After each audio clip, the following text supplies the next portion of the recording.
What's up, DPC? This is your boy Elder, and I got my guy with me. What's up, man? Go ahead and introduce yourself. It's your boy Pistons Mike back again on the mic with another Pistons topic. Let's get it. This has been a long time in the making. Yeah, man. It's gonna be good. So tonight, man, we just said we're gonna chop it up about the draft. We're gonna talk about the way the season ended. Man, we might be on for about 30 some minutes. Just chopping it up. Me and Piston Mike been talking about getting this together for a minute. You guys can leave some messages in the comment section if you want. If you drop some messages in the comment section, we'll be able to see it. On one of our devices. We can catch some stuff on this stream, some stuff we can't catch you guys' names, so you won't put your name next to your comment. Let's do that, man. So, man, let's talk about it, man.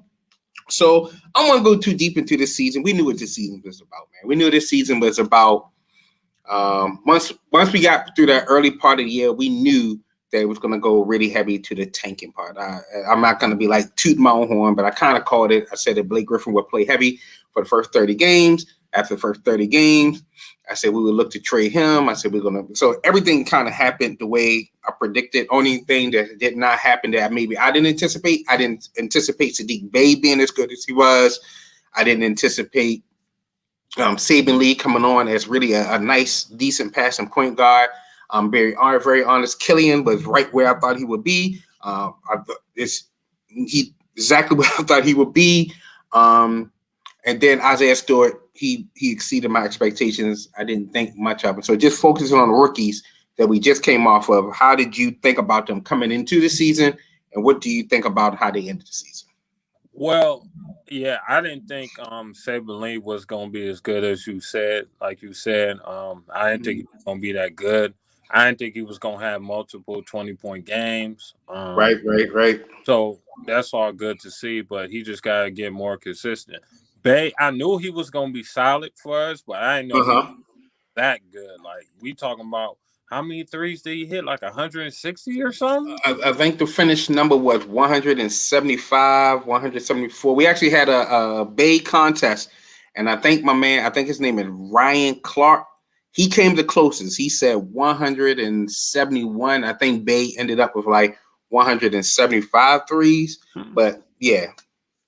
He would have broke the record. He would have broke the record set by Donovan Mitchell if we had the full 10 games of the season. Before 82 games, he would have definitely have broke the Donovan Mitchell record. Yeah, you just took the words out of my mouth. I was just gonna say that, brother. But Isaiah Stewart, I thought he was gonna be solid.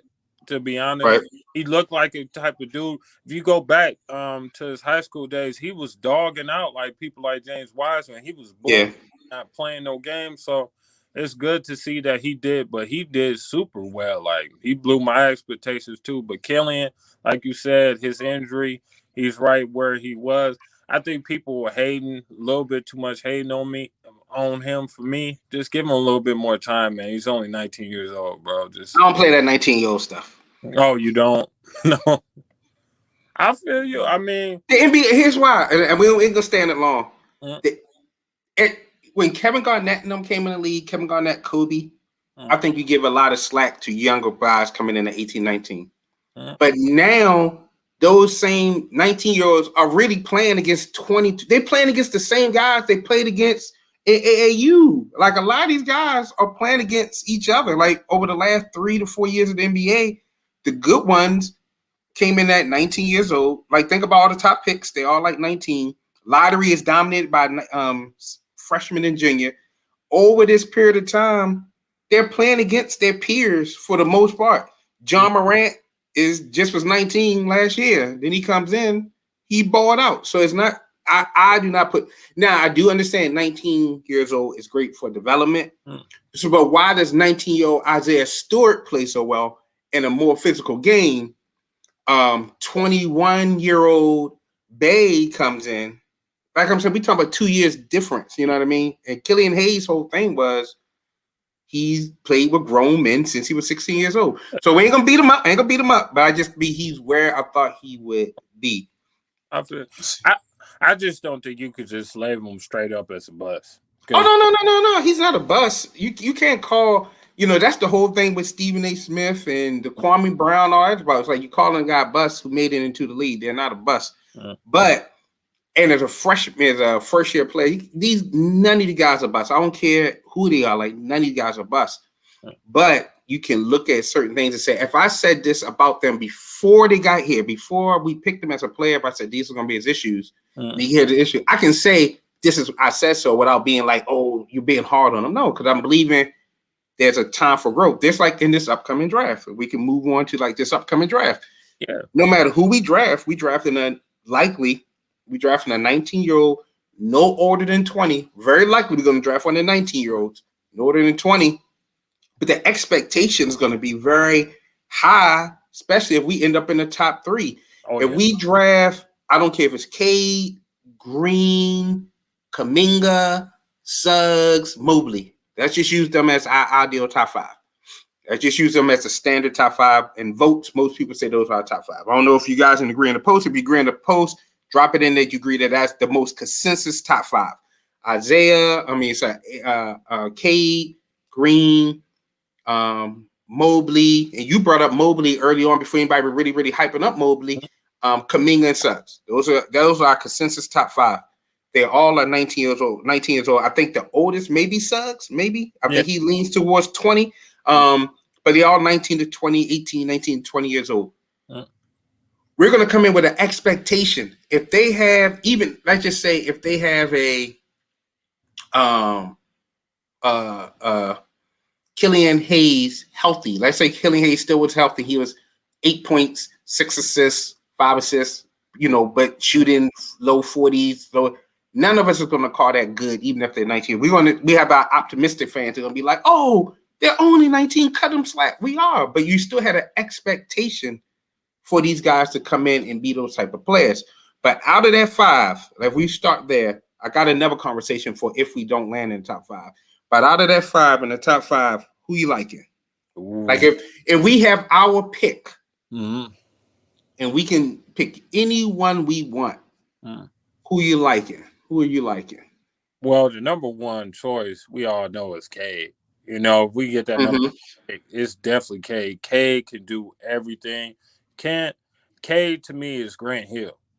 Okay. To be honest, he Grant Hill to me. You know what I'm saying? He a point forward. He could do it all. He makes it better. And what people don't understand is that Oklahoma State team was trash. He was the very much so got that far. The only reason. I had a conversation with a guy in the chat, man, and I can't think of his name, and I'm not trying to butcher it, but his name was David something. So David, if you hear this, I'm not trying to butcher your name or nothing. Just I can't remember your name, but that was my conversation. Like he's like, oh, Cade only had like 3.5 assists and 4 turnovers. When you have nobody to pass to, like assist is also the equivalent of the talent you had around you. If you give Cade, just imagine you giving Cade Bay shooting 38% for threes, you give Cade Jeremy Grant, you give Cade Isaiah Stewart, who can now pop out. You give Cade a Killian Hayes who improves his shooting to even become like a 35% three-point shooter. That changes the dynamic of our entire offense and what we do. You know what I mean? And he can give you buckets too. Yeah. And Cade can give you buckets too. That changes dynamic. So that's why Cade is my guy. Not because he's perfect. Like LeBron came and LeBron couldn't shoot. Zion came in. He was the undisputed number 1 on draft day. He was undisputed number 1. People question his shooting, his weight, his ball handling. If we go back a couple of years ago, every number 1 pick has always had something wrong with him. So any top 3, if they were saying Kevin Durant is too skinny, he's not going to be physical enough. It's like expectations for 19-year-olds is like unrealistic to think they're just going to be perfect. I don't expect perfect. So if you line up everything, I put up Cade as my number 1. So who would you say is your number 2? Who would be you? Would you have number 2? Ooh, that's hard, man, because I love Mobley, but I really love Jalen Green. Both right. I think you could either go away. But to me, if you want to be honest with you, I think if we put Mobley with Isaiah Stewart, I think it'd be raps. To have him down low, it's over. And we kind of need a rim protector, man. I'm gonna be real. We need a rim protector, and Mobley on this team would be great. Like this dude can guard 1 through 5, literally. If you go watch his college highlights last year, Yeah, he yeah. stayed around in point guard, shooting guard, small forwards, whatever. Dudes faster than him, not a problem. He's staying in front of him.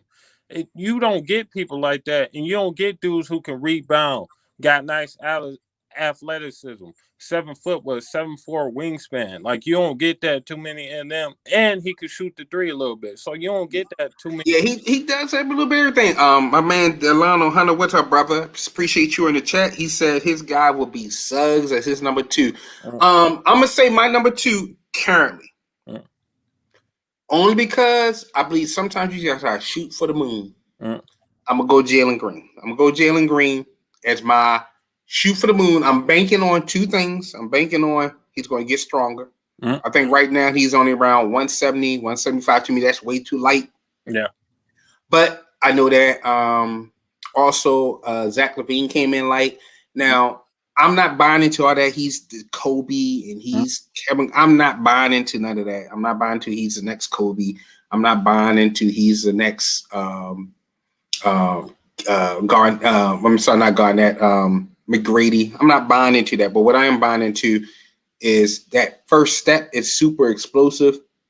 He finishes very, very strong. But I barely edge him between my next guy. I barely edge him on my next guy. But if I had to choose, only because I'm shooting for the moon, and I think the way our team is set up to be able to say Killian Hayes, star shooting guard. So first prospect would be we do Cade, move Killian Hayes off a little bit, off the ball a little bit more. Cade become a little bit more the ball dominant, move Killian off, and they can kind of move back and forth as a combo. My number 2 would be Jalen Green, who then gives Killian Hayes a guy who can get the ball up, who can get his own offense really easy, and he doesn't take away from Sadiq Bey. He doesn't take away from maybe the potential of even a Jeremy Grant. Even if we move Jeremy Grant and we keep, we bring up, we move Isaiah Stewart to that, and we maybe draft another big or trade off so big. So that's my number 2. Who would you got for number 3? Number 3. Ooh, that's a toughie. Well, I just put Mobley as my number 2, so I would have to go Green. Definitely number 3, and Green is great. He averaged 18 points against grown men. I think he can come in and win Rookie of the Year. I think he's probably, I think he's probably the best scorer in this draft, if you want to be real, or he could be coming out the gate, especially. Yeah. So I'm read a couple comments. We got my man, I think I would say Trimble. I hope I said it right. He said, I've harped on Casey a lot.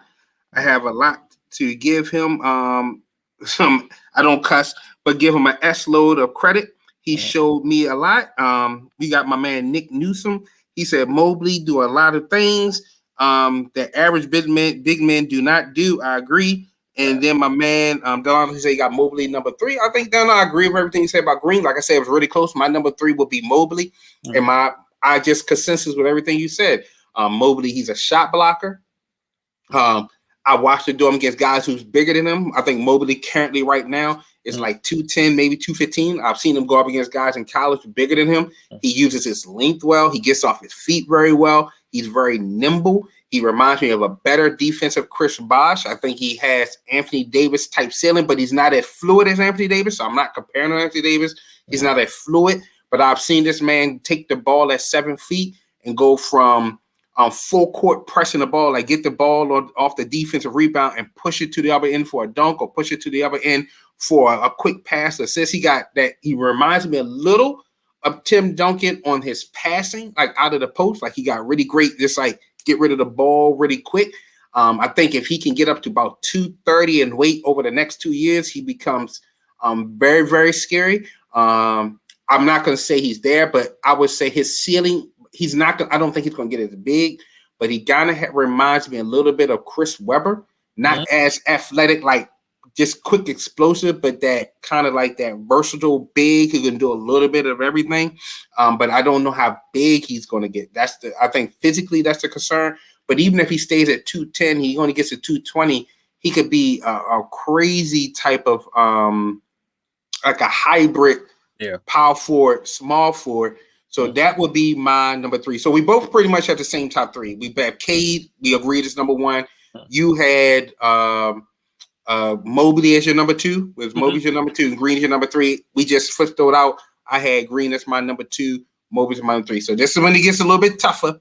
We don't have to stick to the names that we said. If you got another name outside of that, feel free to throw them in. Who would be your number 4? Who was your number 4? I'll probably take Suggs. Okay. I think he's the best player available to me on the board right now. Okay. I think he's got really question marks in his game. I think, but I think if we put Kinley next to Suggs, I think it'd be an issue because I think they kind of play a lot similar. Like they kind of passive and just pass the ball instead of getting their own score. Well, Suggs has showed that he's more of a killer, more of a taking a shot. So maybe he's play off ball. I don't know, but this would be just like the best play on the board to me. Just take him. Yeah. So I'm not a big Suggs guy. I'm gonna say that right there. Only here's why I'm not big on Suggs. I'm very cautious, and I know there's been great moments. Dwayne Wade, he had an awesome tourney run, and that will really pushed him into that to the Heat when he moved into I think it was the top 4 or 5. That tourney run was really big. I just have a lot of question marks about Suggs personally. I just have a lot of not about his heart, how hard he plays, and all that. It's not that. It's just who he is as a player. I just kind of question that transition into the NBA. And because I question that, I just don't know if I feel comfortable with taking him in the top 4. So if I had to take a number 4 in this draft, I might, only because I've been doing a lot of research and reading and stuff lately. And this is my right now. This is me. I might go with Jalen Johnson of Duke. Oh, okay. I might go with Jalen Johnson of Duke. I know he likely may not go our top. Like we drafted number 4. I'm not saying that we would take him. I think that who Weaver is, he may take a Kuminga, or he may take Suggs. I would say me, I would move Jalen Johnson. Here's why. Jalen Johnson he's lanky, he's long, he's already built, he's a little bit more built, he's athletic, he can shoot, he can dribble, he's 6'9", he's versatile. This would be me taking a guy that I'm saying could be a potential power forward type and being able to play like he's my replacement for a Mobley. Like he's like the next best thing to Mobley. Even my next best thing. My hard part about this draft, and I share this with the guys in group so I don't seem like I'm a hypocrite, it's like if you know you have Bay, right? You know you have Bay. You know you have Jeremy Grant. Grant. And you have Stewart. And you have Diallo, who started to play well.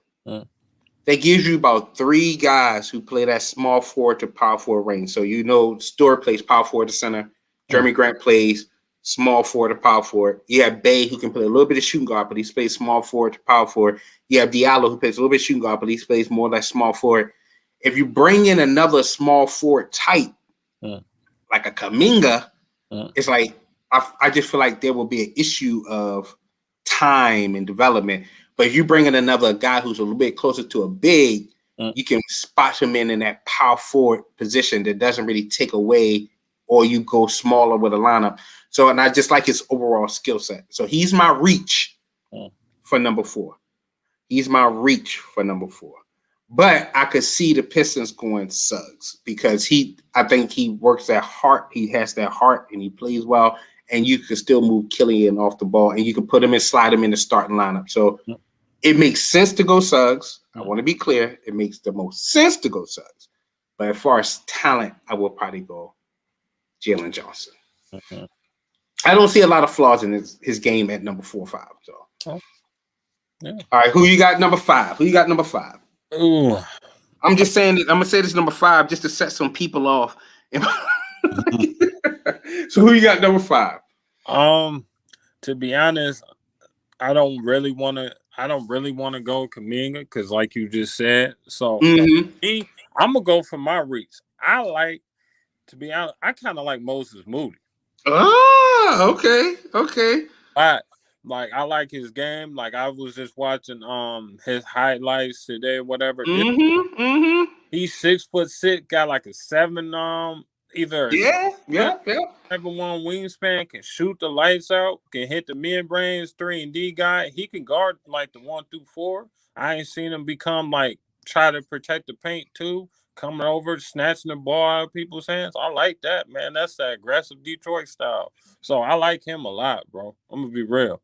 I'm not saying I don't think we will pick him at number 5, but I think he could be eventually, if we do fall to 5, he could be a trade back option. But I like him. I will go with him. To put him right next to Killian, have them, they'd be locking people down, man. That'd be nasty.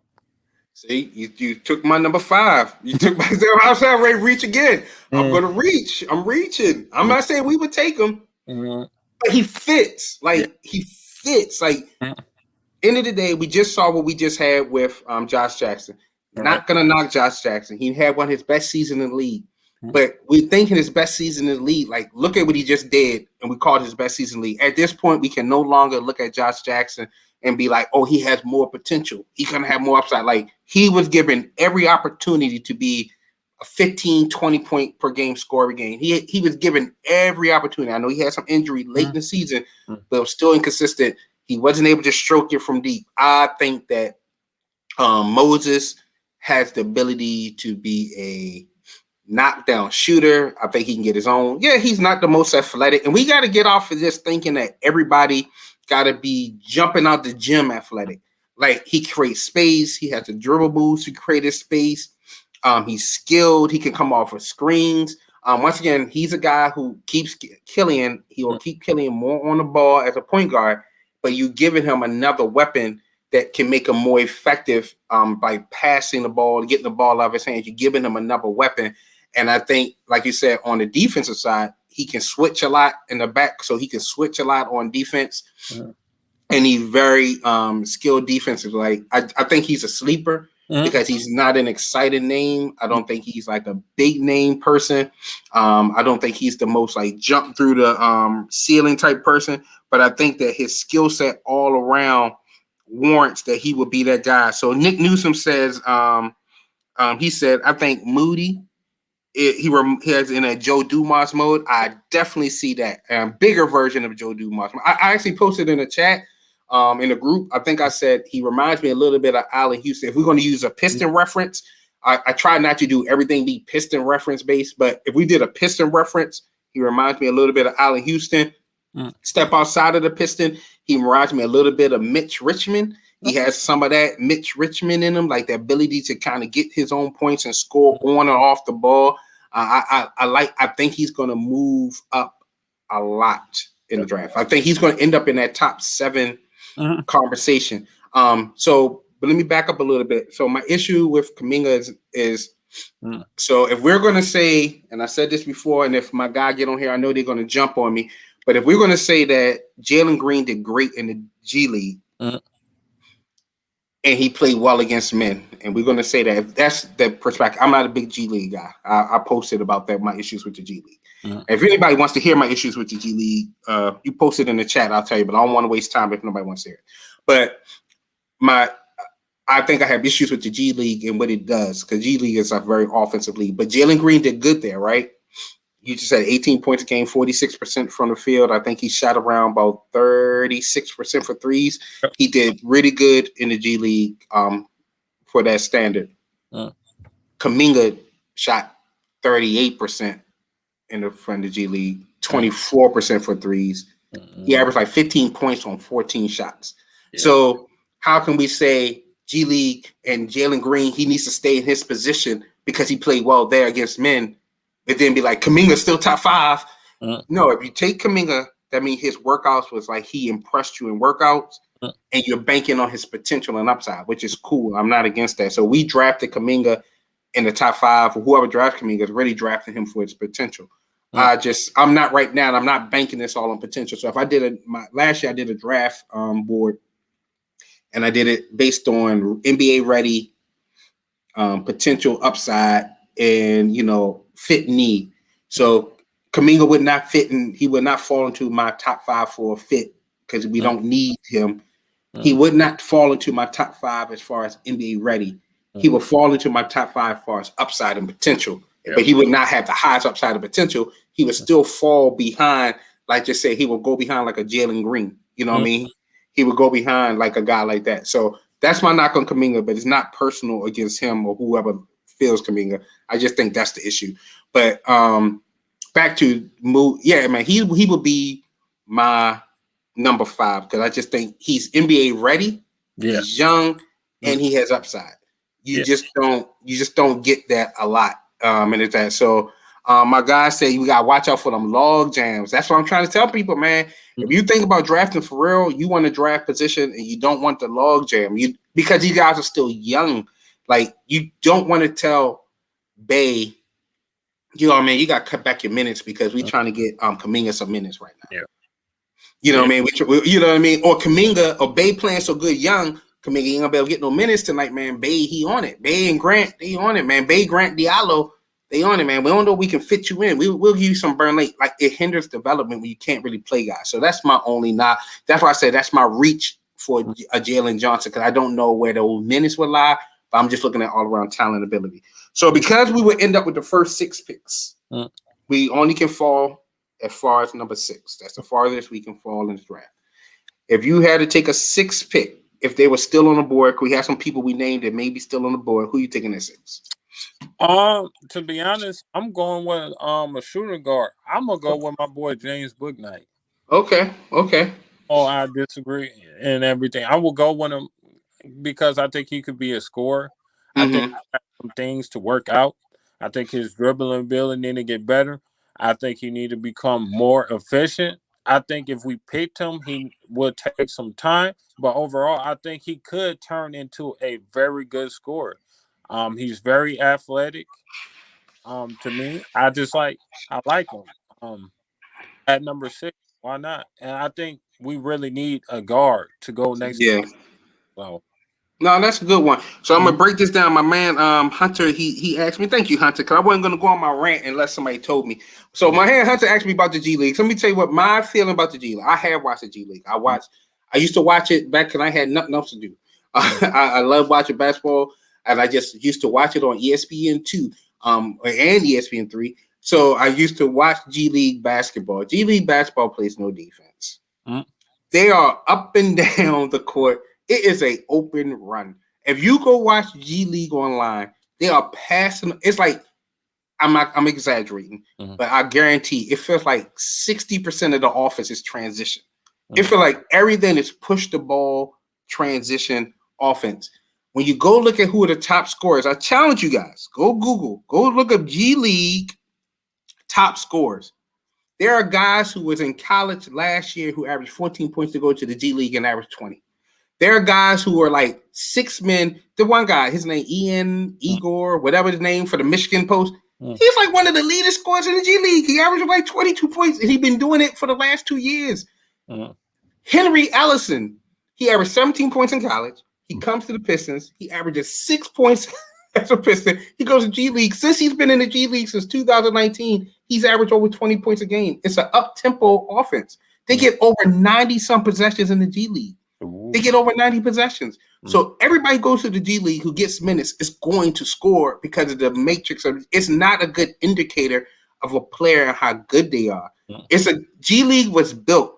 And I'm going to get back to my pick. This was my rant. And I hope you guys are listening to this, and I hope you guys know it accurate and you can research it. Remember why G League was built. The G League was built so that the NBA could watch prospects and have a development place for their prospects.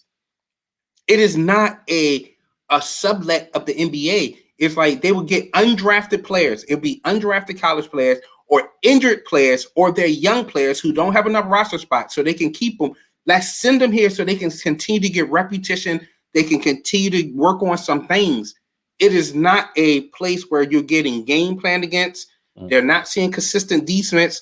and you're not in consistent lineups. And the reason you're not in consistent lineups because people are being called up and sitting down all the time. So if I have my boy Piston Mike and check out his YouTube channel, guys, it's dope. Check him out. Subscribe if you have not already subscribed to Piston Mike. We'll make sure we put our link in the chat and everything. But if I have Piston Mike and I drafted Piston Mike and I send him down to the G League because I want to keep him because I know he's not ready to play, he balls out and he goes to average 30 points in the G League, 20 points in the G League, but he comes back to the NBA, he averages 4. It's not an indicator of how good he is in the G League because the G League, they don't defend. It's just to keep his muscle. Just like, remember when we sent Luke Kennard to the G League? He balled out. Yeah, remember we sent Stanley Johnson to the G League? Yeah, balled out. Think about Tyler Cook. He just came from the G League. I'm just saying it fits a reason, but that does not mean these guys are going to transition to the NBA be a 20-point scorer. So that's my G League breakdown, my G League rank. It fits. It's a need, but it's not a place where college guys come and they play well and be like, oh, they're going to do the same thing in the NBA. No, because it's an up-tempo speed league. They don't play against set defenses. It's just running gun. But my number 6 would be Kuminga. I would take Kuminga only because I think his upside potential is so good. It'd be hard to pass on him at 6. You know, I don't think there's a guy at 6, if Kuminga was still there, I don't think there's a guy at 6 more talented and has the upside Kuminga. I think Kuminga can be, I think his range is Aminu as a low floor ceiling, like a low floor, and his ceiling could be Jalen Brown. I think he could be Jalen Brown. Only because Jalen Brown in college, Jalen Brown didn't have a great shot right away. Kuminga doesn't have a great shot right now. People are saying his mechanics are just off a little bit, or they look pretty solid, but they were saying thing about Jalen Brown. So I think if his shot is there, but the other thing I like about Kuminga, he can handle and he can pass well in transition. But that shooting is when a guy shoots 30, he struggles shooting in high school. When he comes into the G League in spacing, you struggle shooting. So those are my knock a little bit about those are my rants and those are my knocks on the top prospects. So man, I'm excited, and this is going to be a conversation we're going to have a lot. I want to have different people on here. Let me run through their top 5s, and I'm telling you, man, my stuff is going to change. I think the only person who won't change is probably Cade. Cade is probably going to be my lock-in number 1. Like, he's probably going to be my lock-in number 1. And then after Cade, it can change. I think Mobley could easily change for Green. Then number 4, 5, and 6 could change. Like, I really like Boatwright. I really like Josh Giddey.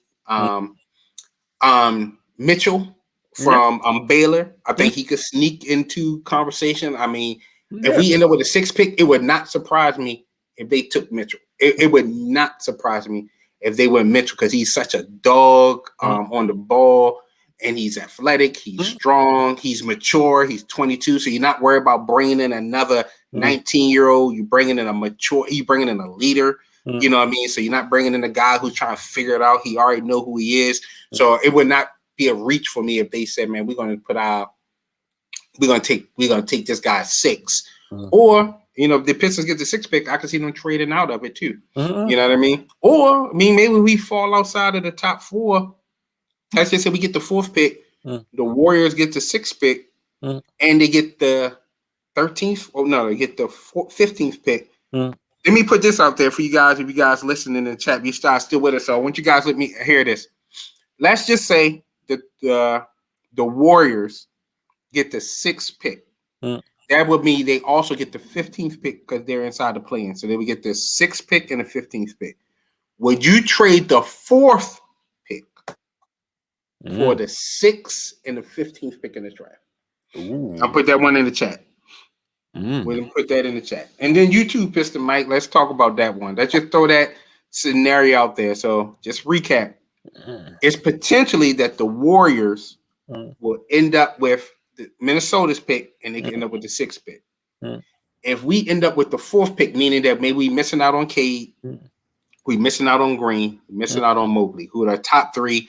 They really are the top 3 prospects in the draft. There was, they like, A1, A2, A3, like all of them are top notch. People are banking them all to have high ceilings, potential franchise players, all 3 of them. Potentially. You never know how it's going to turn out.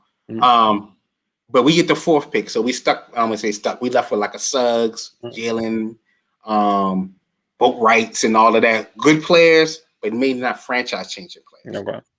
Would you be willing to trade the 4th pick to get number 6 and 15?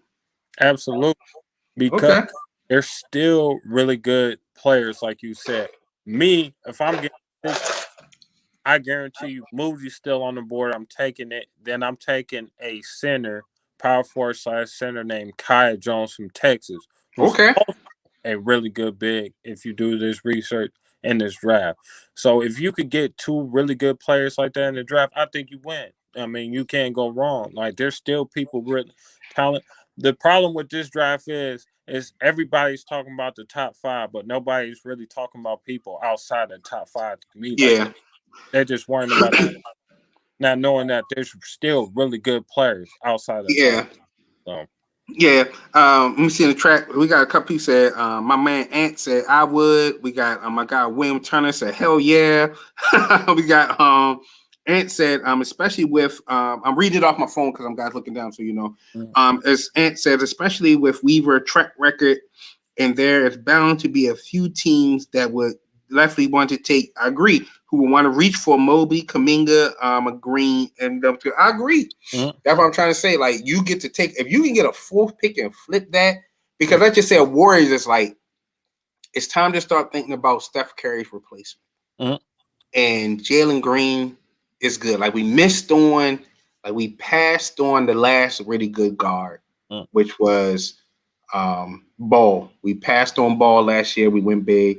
Now we have a chance again to kind of get a guard who can be our future. Steph Curry, no matter how balling he just balled out, he's coming towards his swan song. So you think about it in 3 years, how a Suggs would now be only like 22, 23 years old, and he could potentially, I'm just saying how they would think to move into that realm. I just think that would be a awesome option. And then, like you said, man, it caused us to do a little bit searching a little bit deeper if we go back and look at around that 15th pick, who could be like that 15 pick prospect. But I think this draft really runs deep this year. And we could really do some really talented things. Man, I'm banking that my guy Jamal from Detroit Piston News, I would say this, and I give people kudos. I said, he and I both said at the start of the year, we think we're going to get the number 1 pick. But he's living by it. Like he's living by it. He's living by it like every day. Like we getting that number 1. We getting that number 1. We both said at the start of the year, but he posts about it every day. Like we getting that number 1. So I'm banking that we get that number 1. I don't want to I'm gonna riot if we end up with a number 6 pick. And I'm letting y'all know. I don't want to hear nobody talk about, we can still get a good player. I know we can get a good player, but I want that number 1. If we can't get the number 1, I want to be able to get Green or Mobley. Like I need one of those 3, K, Green, and Mobley for our building going forward. But I would say this, I'm gonna back it all out and we're gonna close. Who do you think, and this will be our last bit and we can close out. Who do you think would be our best player? Not that it's about him, but just for conversation, the best player to pair up with Killian. Like the top 5 or your top 5 or your top 6. What player do you think would best unleash Killian? I think Green. I really Green because he plays very well off ball and he can create his own shot. He can let Killian be Killian. He can let him just be a pass first point guard. You know what I mean? Like and Green is a great shooter. So he brings spacing that we need very well. So I think he's got a good mid-range game and good 3-ball game. So I think he will be very well next to Killian. That size and that length and that athleticism will be very well next to Killian, So all right. So my guy, I'm gonna give you my 2. I'm gonna give you 2 of them for fans. Okay, this is my fan 2. So that I can't go wrong. As people say, I love to play the fence. I'm just the devil's advocate, guys. I'm just your devil's advocate. That's what I do. I'm here to spark your minds. I'm not here to make everything easy for you. I'm here to make you think. My number 1 would be Cade, of course. Here's why. I just think Killian's going to be a scorer. I Oh. think Killian wants to shoot the ball. I don't think he wants to pass. I don't know where everybody just thinks he wants to pass. I don't think Killian wants to pass. You see the way he gets into the paint, and he gets into the paint. He go, oh man, I gotta swing this ball out to the left. I gotta pass it because they told me pass. It's like he wants to shoot the ball. Look at him when Killian was his most comfortable. Go look at all the game tape. His most comfortable is shooting, is scoring, it's the floater, it's the high layup off the glass. He's comfortable shooting the ball. I don't think he's as comfortable, but look at his assists. His assists be so basic. Yes, he had the one nice bounce pass assist, bowling ball, whatever we want to call it. He had that one. His assists are like, okay, I'm dribbling up. Oh, here you go, Bay. Shoot it. Bay shoots it. Make it. Dribbling up. Here you go, Frank. Here you go, Frank. Frank shoots it. It's not like he's breaking down the defense, causing them to collapse, and he does a little drop-off pass for easy dunk. He literally comes up, he swings it out to a three-point shooter. That's not easy buckets. That's anybody. Like, most people can play that way. I'm not saying that he does not have a good way to swing it out, but he wants to score the ball. So I believe you get a Cade. I think Killian gets a lot more one-on-ones. And I think that if he can improve his shooting this summer, I just think that he will be a nice complementary combo scoring to who is a willing and capable passer. That's number one if you move Killian off the ball a little bit more. If we keep Killian at point, I think you got to give him a big like Mobley. If you're going to keep him at point guard and he's going to be your point guard, you got to give him a big like Mobley, because Mobley is going to make his game so much. You look at what he did. Like, one game Killian had like 3 assists from just running pick and pop with Isaiah Stewart, who was knocking down, who hit like 3 threes that game. And it was like Killian was running the screen, the pick and roll, the guy rolls to Killian kick it back to Isaiah Stewart. So just imagine to be able to run pick and roll with Isaiah Stewart, Mobley, Bay on the wing, and Grant. Yeah, that'd be. Now he's averaging 8 some assists a game, and he doesn't have to be the scorer. If you're giving him all those weapons, now, because how he passes to the wing and pop and pick and pop, those are easy bucket assists. And I just think that would be to make him like a more round point guard, you give him those weapons. But I think to unleash Killian, I think it will be as a scorer, and I think he can be like I keep saying it, a Jamal Murray, regular season Jamal Murray. I'm not talking about playoff Jamal Murray. Playoff Jamal Murray went Super Saiyan nuts last year. I'm talking about regular season Jamal Murray, 16 to 18 points per game, efficient scoring, give you 5 assists and about 6 rebounds. So, guys, that was our little early draft show, man. We're going to try to do these often, man. I hope you guys enjoyed it. Piston Mike, man, check out his content. I would say this, guys, if you have not already subscribed to the Narrative Facebook page, subscribe there. That's all Piston Mike links, but I'm going to tell them, put it inside the chat. If you guys have not subscribed, please subscribe. Then also, my chat is called The Narrative. It's also going to be uploaded on YouTube. If you have not subscribed, subscribe. Always, guys, please, man, do us a favor, yo, like and share these things, man. Like and share these. Like, copy and paste the link and put it on your Facebook page. Like, help us grow this thing up, man.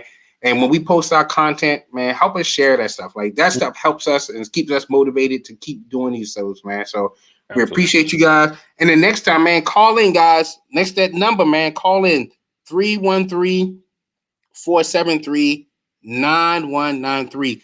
And we'll take your questions live up on here. So the next time we're on here, man, just hit that number up. You call in and we'll chat it up. All right, fellas. Enjoyed you guys. And next time, man, if you guys are interested in jumping in with us the next time, man, just hit my inbox for real. I'm not bougie with this, man. I just don't get a chance to do it as often as I want to because of work and everything. And me and Piston Mike been trying to connect up for a while, man. So his schedule is freed up. Like, I'm just like, man, hey, Mike, you trying to jump on real quick? He's like, yeah, bro, let's do it. So my schedule's wild. It's not as, I know it seemed like I'm on here a lot, but I'm really, I'm not on here as often as many may think. But, man, I appreciate you guys. Thank you for tuning in. Thank you for your comments in the section. I'm definitely going to tag you next time. For the next one, I'm definitely going to tag. I'm going to invite you on the next one. I'm going to invite you on to the next one. We'll chop it up. All right, fellas, you have a good one. Stay in there, stay in tune. Go look at them draft prospects. I'm telling you, man, look up Boatwright, man. Don't fall into just like our top three, like Piston Mike. We don't know what may happen, man. When if we trade out of that pick, like you gotta look at all those top lottery prospects. Like anybody could sneak up in that top. I just think that 4, 5, and 6, there's no locks. I think 1, 2, and 3 is a lock. 4, 5, and 6 is not a lock. So you guys just want to look at it, man. But salute. Appreciate you guys, and we'll talk to you later, man. All right, salute.